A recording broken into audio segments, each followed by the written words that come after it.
Hi everyone and welcome back to the For Marketers, and in this episode we're going to be talking about video, more specifically multi-platform video executions. And so naturally the first and best person to throw to, ladies first, is Ariel.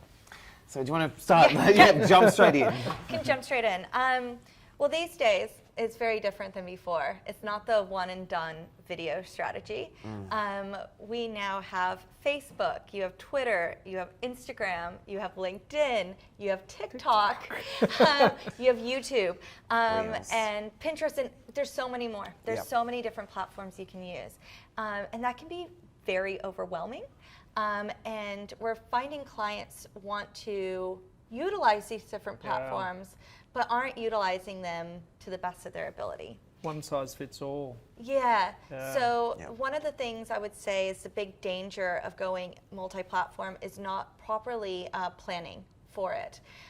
So for us to do a multi-platform campaign correctly, just for awareness around this, there's so many different formats for all these different platforms.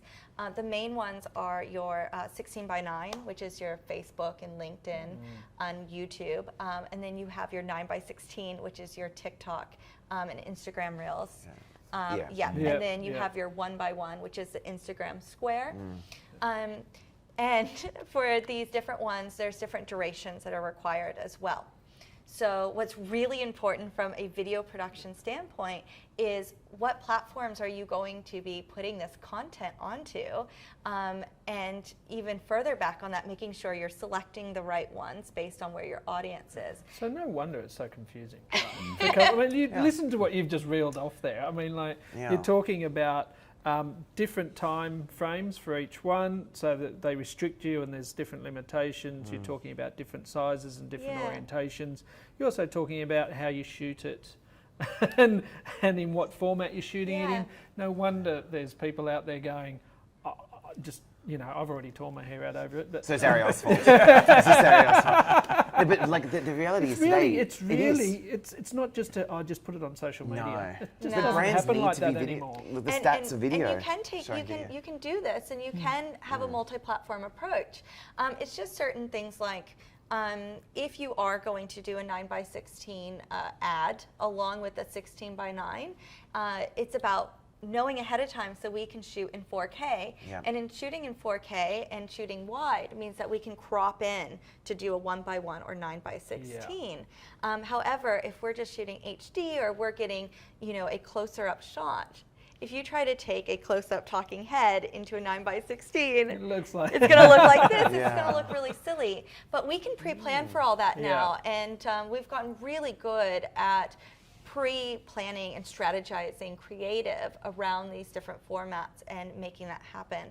But I would say one of the number one things that's important to look into is if you're going to go on the path of the 15-second or 6-second ads, mainly on YouTube, those bumper and in-stream ads, is just creating... explain what bumper and in-stream means. Of course. So bumper is the non-skippable 6-second the ad really annoying one that you see.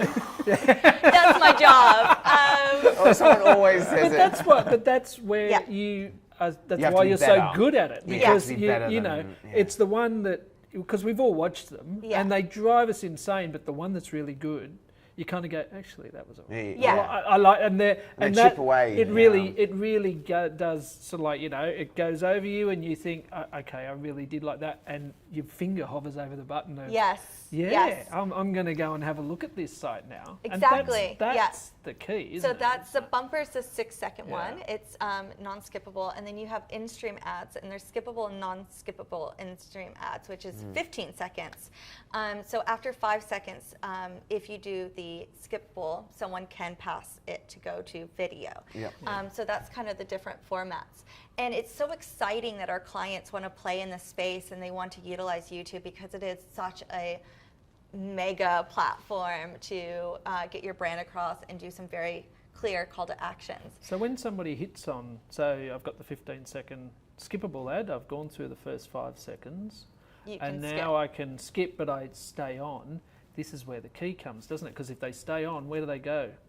They go well, they your... finish the ad. Yeah, but then they go and then they to can do your... a clear call to action. Underneath, right? And so you can. That's when you've really got the audience engaged. Absolutely. And you get to determine where you're going to direct them to next. So imagine you have to get across enough interesting content in 5 seconds to keep them on board, or if you're doing the whole 15 seconds, making sure that whole 15 seconds is utilized appropriately. So my main thing, if I could get anything across in this particular one, is that if you're going to play in that 6 second, 15 second realm, make sure you are strategizing and creating creative for that duration. Yes. Because there's nothing worse than taking an old video or old content and saying, like, let's just make a 15-second ad out of this, or let's cut down a story that was supposed to be a 30 or 45 or minute long one and just make it 15.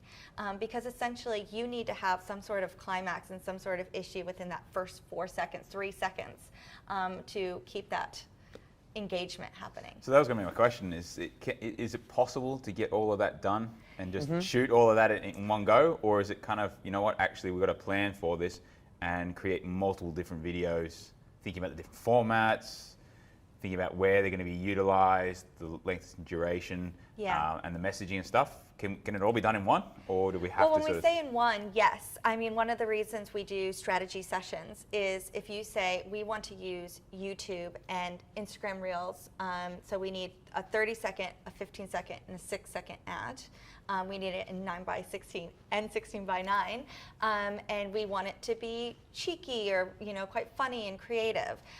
We would then work with a scriptwriter like Chris, and we would create content that is meant for those durations. But because we're doing all that ahead of time, we can actually film it all in that same time period with the same actors within those days of production, and make sure it's super bespoke. It will all still align with each other, but it means you're not trying to fit something, what do they say? The flow. Square peg in a round hole, essentially. And the flow is different. Like, to answer your question, as a script writer, for a lot of the videos I do with Ariel for these, is the flow is different. So the way that you write it is not like a bell curve. I approach it as go in with the action. Like you literally, and I was watching some research recently on it's corroborated what I was saying, was that instead of going like, setting up the scenario and then getting to a climax and a call to action, it doesn't work like that anymore for those kind of short ads. Ones, it's literally you go in straight away, like into the problem, here's the scene. and then the solution is actually, instead of going da to the solution, it's not like that. It goes, it's part of the story. So it's like straight into the climax. Part of the story is the solution, and then if they hold their attention, that's when you can go explain the call to action a bit more. So the shape has changed. It's like that for a normal kind of video. It's for this kind of video, it goes like this, and then goes to the call to action later on. So it's like, it sort of incorporates in the video, and it makes the journey quite fast. And it's exciting to write and produce and all those sort of things, because you've got such a short attention span, and you're waiting, like you said, Kristen, over that button.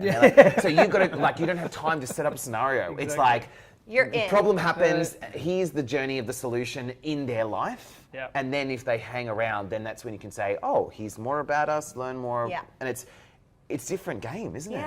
It really is. And look, it's exciting to use different platforms, and some creative can really go across all of them. However, if you know your B2B and you know that most of your clients on LinkedIn, creating something that's more geared towards TikTok, and then you're using it for LinkedIn. You tell me a video you could create that works on LinkedIn and TikTok at the same time. Like that's special.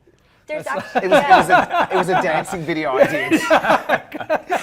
Yes, I did do one of those, and usually I wouldn't recommend that. It was a COVID challenge, and so we put it on our TikTok, and put it on the TikTok. Oh my God, so old. Put it on TikTok, and it did really well on there. And then my dance teacher who did the challenge, it was like a COVID challenge, and so we thought. She's like, put on LinkedIn. And I was like, no. And then we did. It was like 20,000 views. What? And it was me dancing horribly, right? And probably I've never done it again. Shorts. And I've never done it again. But it was interesting because Ariel's point is, it didn't fit perfectly. And this was like over a year ago where TikTok was newer, and so it was filmed in the wrong direction, and it didn't fit LinkedIn properly. And it went, I think, because it was earlier on, and people just put up with it. But now, now you have to have, was it 16 by 9 and 9 by 16 for different platforms? Because I mean, we get it.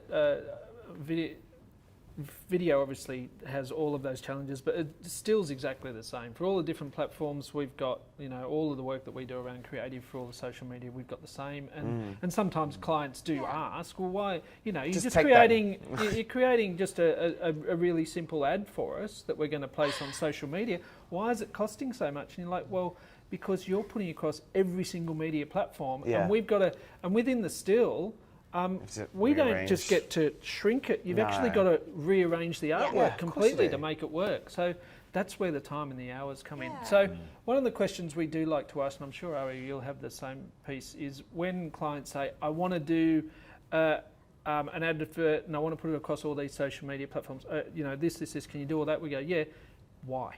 Yeah.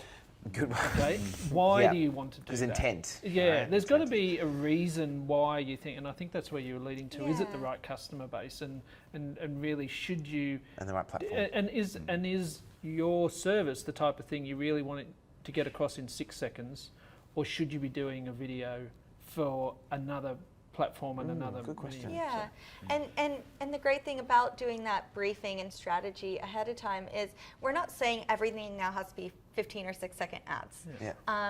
You know, when you're going to more Facebook or to your website and you're farther down the funnel, and let's say you have a product or service, people want to really hear about the product. They want to have the product explained to them. They want to get into in-depth detail. So really, we're hitting the customer on a different part of that journey, and we'd actually have the messaging be completely different and have a different setup. Where when we're doing those really short ads and it's a product, it's that flashy good moment of being, bam, product. This is, you know, kick ass, and you want to be a part of this. Click on more, right? So I don't. Longer version video, I don't think is gone by any means. I think it's really important, very valuable. Well, that's storytelling, isn't it? Yeah, it's just more about making sure you know why you're creating that ad, and that's the funnel, where on the funnel you're wanting to hit, and that you're hitting the right platforms.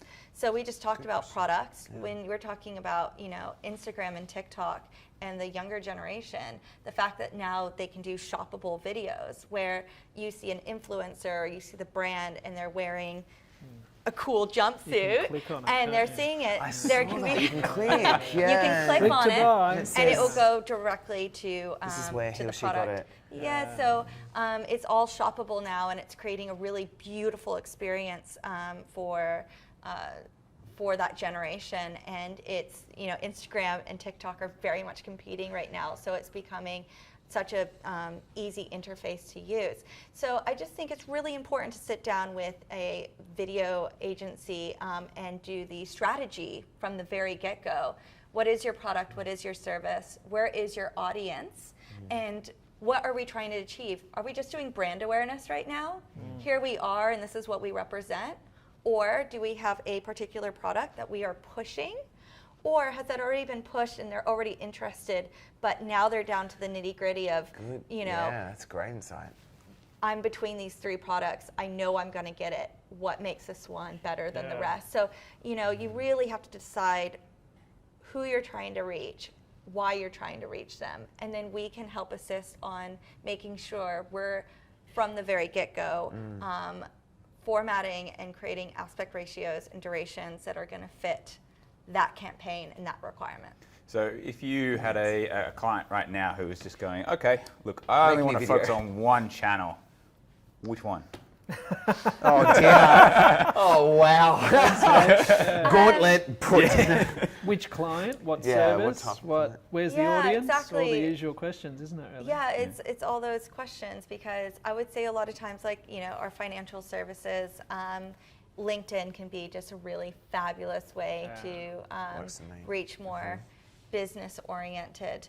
Where if you're a glitter bomb company, it would be silly not to have a TikTok channel to show making the glitter bombs, them going into the water and getting all the colors and using all the fun musics and having the shoppable tags on there. Sound like you've watched a lot of Yeah, I was going to say, or bath bomb, like, or what do they call it, slime, all those kind of things. Her face just like, Of course, I love a bath bomb. I love a bath bomb. Where go. if you put the bath bomb video on LinkedIn, Yeah, I the right know, place. it's going to be So that's a awkward. very, that's the whole reason why we said it's so important to, not just say, I need a video, let's throw it everywhere. It's why are we creating this video and what are we trying to achieve? And it's totally okay if all we're trying to achieve is getting your name out there Brand and awareness, having brand awareness and building your reputation in a certain way where when you see that brand, you think of, Is there one particular platform, just to build on Mike's question there? Poor It is an Al. interesting one. But is there? I mean, the growth of video has been phenomenal. I was looking at stats the other day where it's outstripping any other form of content across social media currently. Well, not currently; it's just growing. Let's put it that way, and it's now become the forefront. But are you finding that there is a particular platform where it's working better than any other?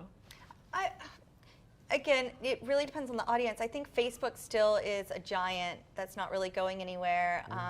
A lot of older generation has gone on there, but it's still showing that the younger generation are there, even though they're definitely now all going towards TikTok, Snapchat, and Instagram. So I don't think it's really about saying, just pick this platform. I 100% am saying there's not a platform you just say, let's just go with that one. I think it's more about once you've figured out where your audience is and you know what you're trying to market, it's about having that constant video content going out there. You can't just do that one and done video because the thing with social media is it just refreshes. Really, every 8 to 10 weeks, you should be having new content minimum on your site. So I think once you say, my client, I have a bath bomb company, so I'm going to have TikTok, I'm going to have Instagram, I'm going to also go to Facebook, and those are going to be my 3 channels. Once you've decided on that and you have that strategy in place, it's about having constant content coming out to build that brand trust, build the brand awareness, and get people through that funnel of the sales approach. So I think that's really how you should be approaching it more than which platform. Yep. And don't forget Google My Business. That's got a video platform, and I know that I put videos up there, and it does extremely well. So don't forget Google My Business is a good one. So do we have final comments on video platforms? Any more like big questions? Well, don't be scared of it. Don't be scared of it. Good I know there's a lot of things coming out, and it can be really daunting to have so many different channels. But like we talked about, once you really get to know who you are and what you're trying to put out there and who you're trying to reach, it does clarify where you should go. Yeah. If you're going for a swim, you would be going to the ocean or to the lake. You're not going to the forest. So once you know who you're going for and what you're trying to achieve, it will clarify your approach. Yeah. Good. Thank you, everyone. Thank you. Thank you for joining us. We're the 4 Marketers, and please subscribe to our channels, and we will see you in the next episode.